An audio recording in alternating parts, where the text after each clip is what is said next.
श्रद्धा चमत्कार का सृजन करती है। श्रद्धा कला का प्रदर्शन करती है। श्रद्धा आपके भीतर की योग्यताओं को निखारती है। श्रद्धा आपके भीतर छुपी हुई कला को सर्वोच्च स्थान देती है। जिसके पास श्रद्धा है ना, उसको पग पग पर अनुभूति होती है कि यहाँ मेरा बचाव हुआ है, यहाँ मैं फंस रहा था, मैं निकल के बाहर आया।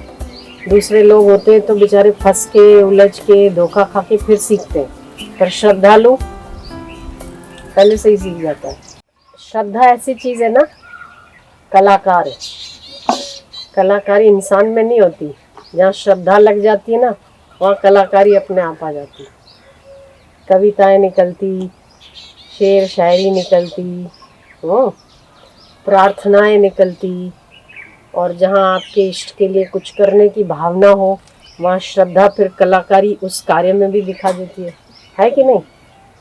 तो योग्यता मनुष्य में नहीं है, किसमें? श्रद्धा में।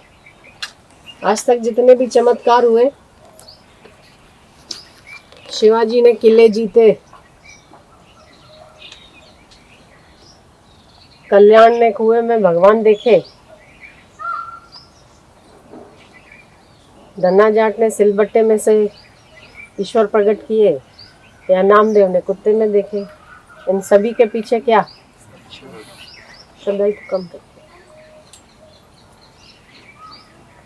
श्रद्धा चमत्कार का सृजन करती है। श्रद्धा कला का प्रदर्शन करती है। श्रद्धा आपके भीतर की योग्यताओं को निखारती है। श्रद्धा आपके भीतर छुपी हुई कला को सर्वोच्च स्थान देती है। तो जिसके पास श्रद्धा है ना, उसका अपने कार्य में छोटी मोटी उसमें कला दिखाई जाती है।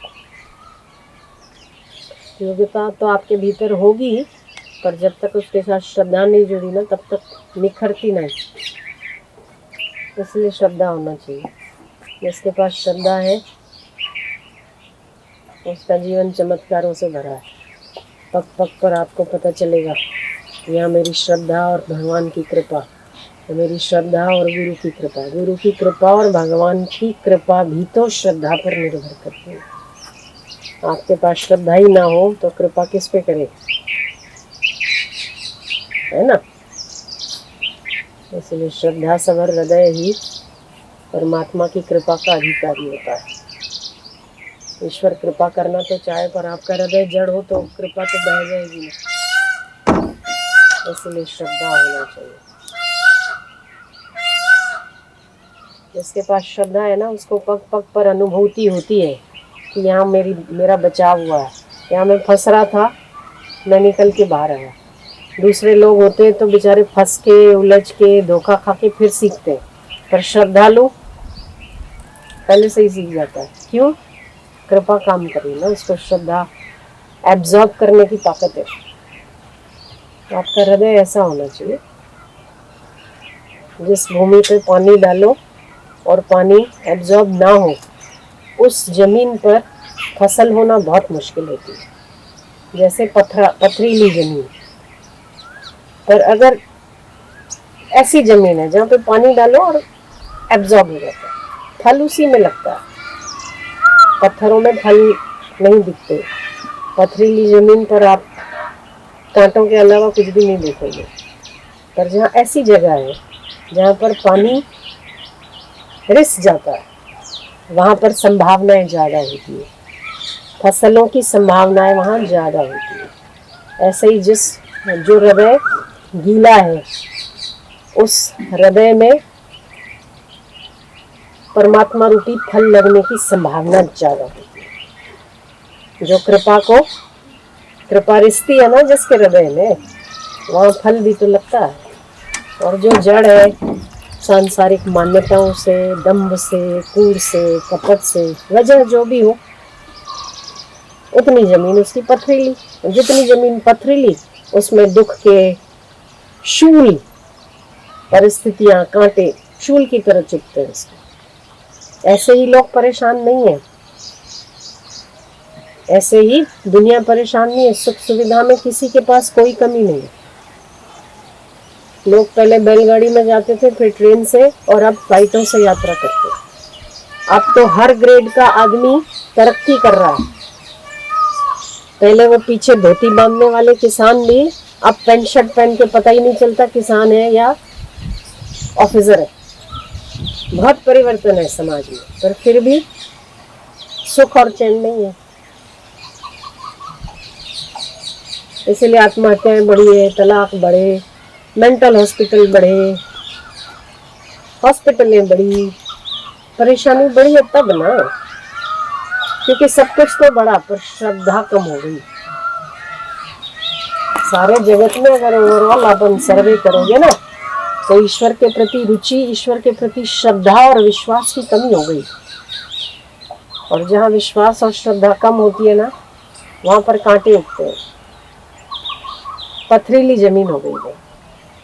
तो आपके हृदय को हर किसी परिस्थिति में अपने हृदय की रक्षा करनी चाहिए। परिस्थितियां विकराल हो सकती है, परिस्थितियां आपको स्वीकार्य ना हो ऐसी भी हो सकती है, पर फिर भी यदि आपका हृदय श्रद्धा सबर है तो हर स्थिति पलटी मारेगी, आपके पास आते ही पलटी मार देगी। इसको कहते हैं हृदय आपका श्रद्धा सबर है। उसमें फूल भी उगेंगे, आम भी उगेगा, फसल भी होगी, उत्पाद भी होगा, तो पैसा भी आएगा, है कि नहीं? फसल का परिणाम आखिर पैसा ही है। वो फसल घास तो खाओगे नहीं आप, है ना? खाओगे तो जो दो रोटी ना।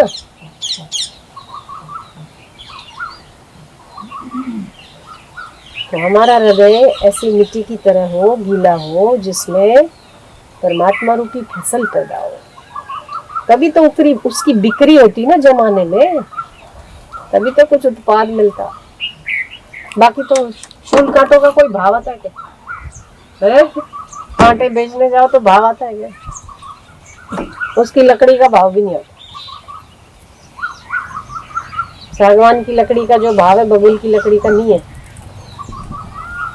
जंगली लकड़ी मानी है। वैसे ही जिसके पास श्रद्धा नहीं है वो जंगली है, नहीं समझे? है वो जंगली है तो आप क्या हो, पालतू? है क्या कहा जाए? आप वो जंगली है, बबूल तो सागवान क्या है, फलदायी है, दूसरों को फल देता है ना। तो जो श्रद्धावान है वो स्वयं का तो कल्याण करता है, पर दूसरों को भी उपयोगी साबित होता है। एक श्रद्धावान व्यक्ति, एक श्रद्धावान हृदय अगर किसी ऐसी परिस्थिति में फंस जाता है तो उसकी श्रद्धा के बल पर बाकी के लोग निकल आते हैं, दूसरों को फायदा देते हैं।